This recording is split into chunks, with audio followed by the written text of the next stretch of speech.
আর কিছুদিন পরেই শুরু হতে যাচ্ছে সনাতনী ধর্মের সবচেয়ে বড় উৎসব শারদীয় দুর্গা উৎসব। এই উৎসবের 5 দিনের মধ্যে প্রথম দিকে দেশের বিভিন্ন অঞ্চলে বৃষ্টি ভেজা আবহাওয়া থাকতে পারে। দেশের মধ্য হতে দক্ষিণাঞ্চলে পূজার ভিতরে প্রায় প্রতিদিন কম বেশি বৃষ্টির সম্ভাবনা থাকছে প্রথম দিকে। এই বছর 9 অক্টোবর পূজা শুরু হবে। ওই দিন মহাষষ্ঠী। 13 অক্টোবর রবিবার দশমী পর্যন্ত চলবে এই উৎসব। এবছর সারা দেশে দুর্গাপূজায় মণ্ডপের সম্ভাব্য সংখ্যা 32,666টি। এই সংখ্যা আরও বাড়তে পারে। তবে পূজা মণ্ডপে যে সংখ্যা বলা হচ্ছে তা সরকারি বা পূজা উদযাপন পরিষদের তালিকা নয়, এটি একটি সম্ভাব্য তালিকা। এদিকে সোমবার ঢাকেশ্বরী মন্দির পরিদর্শন শেষে দুর্গাপূজার আইন শৃঙ্খলা নিয়ে বৈঠক করে নিরাপত্তার বিষয়ে সাংবাদিকদের নানান তথ্য দেন পুলিশের আইজিপি মইনুল ইসলাম।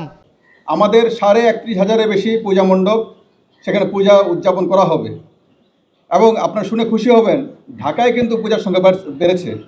পূজা মণ্ডপের সংখ্যা ঢাকায় 7টা বেড়েছে, তাই না? ঢাকায় যে পূজা মণ্ডপ ছিল সেখানে যা ছিল আগে তার থেকে 6টি পূজা মণ্ডপ বৃদ্ধি পেয়েছে।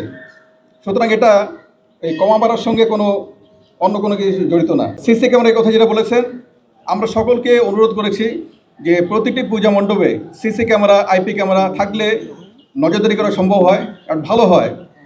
অনেকেই বিশেষ করে গুরুত্বপূর্ণ যে পূজা মণ্ডপগুলি আছে, যেগুলি একটু আমাদের মনে হয় যে ঝুঁকি তৈরি হতে পারে, সেই সব জায়গায় পূজা মণ্ডপে সিসি ক্যামেরা আছে, ব্যবস্থা রাখা হয়েছে। এসব পূজা মণ্ডপে সার্বক্ষণিক নিরাপত্তায় আইন শৃঙ্খলা বাহিনী থাকবে জানিয়ে তিনি বলেন, দুর্গাপূজার সময় সার্বক্ষণিক বিদ্যুৎ সরবরাহ নিরবিচ্ছিন্ন রাখার সিদ্ধান্ত নেওয়া হয়েছে।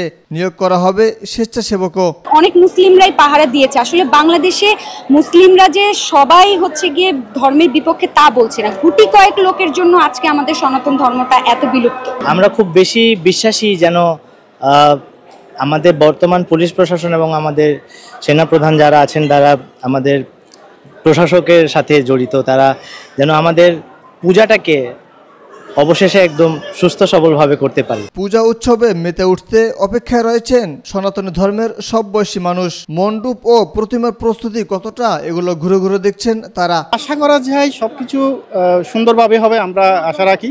এবং আইন শৃঙ্খলা বাহিনীও আমাদেরকে সাপোর্ট করতেছে, সবাই সাপোর্ট করতেছে।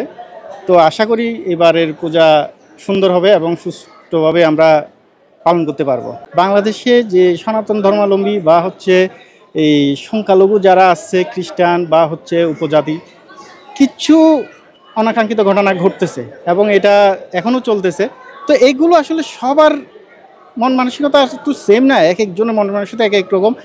তো আশা করি এগুলো মন মানসিকতার কারণেই হচ্ছে। এখন একটা দোষের জন্য সবাইকে দোষারোপ করা যায় না। এখানে বাংলাদেশকে যে সাম্প্রদায়িক না, আমরা একটা অসাম্প্রদায়িকভাবে বসবাস করতে পারি। এটা একটা সুন্দর একটা বাংলাদেশ। যদি অন্য কান্ট্রির সাথে তুলনা করলে বাংলাদেশ আসলে এখন খুব সুন্দর একটা দেশ, যেখানে বাংলাদেশের মানুষ এসে বসবাস করতে চাইবে। এরকম একটা দেশ যেখানে অন্য কান্ট্রি চিন্তা করেন অনেক মারামারি, যুদ্ধ, কিন্তু বাংলাদেশে এরকম কিছু নাই। মাদ্রাসার মানুষগুলো, মাদ্রাসার যারা হুজুরা আছেন বা ছেলেরা আছেন, সবাই মিলে কিন্তু মন্দির পাহারা দিয়েছে। হ্যাঁ, তারা চেষ্টা করেছে, বর্তমান সরকার অনেক চেষ্টা করেছে বা করছে, কিন্তু তারপরে কি হয়, একটা সরকার যখন পতন হয়ে যায় এবং তার পরবর্তী 1-2 বছর ধরে রাজনৈতিক পরিস্থিতিতে যে অবস্থা বিরাজ করে, সেক্ষেত্রে একটা দেশের সংখ্যালঘুদের উপরে কিছু চাপ, কিছু নির্যাতন হবেই। এটাকে কন্ট্রোল করা গভর্নমেন্টের জন্য একটু কঠিন হয়ে দাঁড়ায়।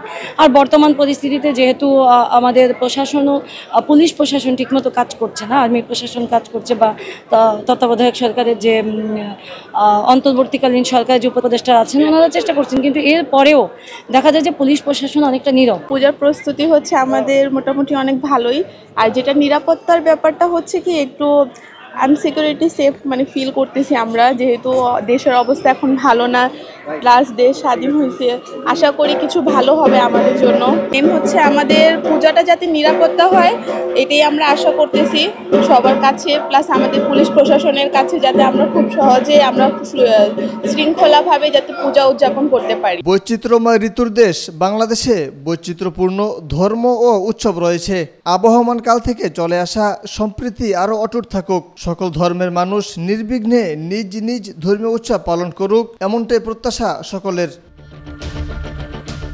মহিউদ্দিন আহমদ, আজকাল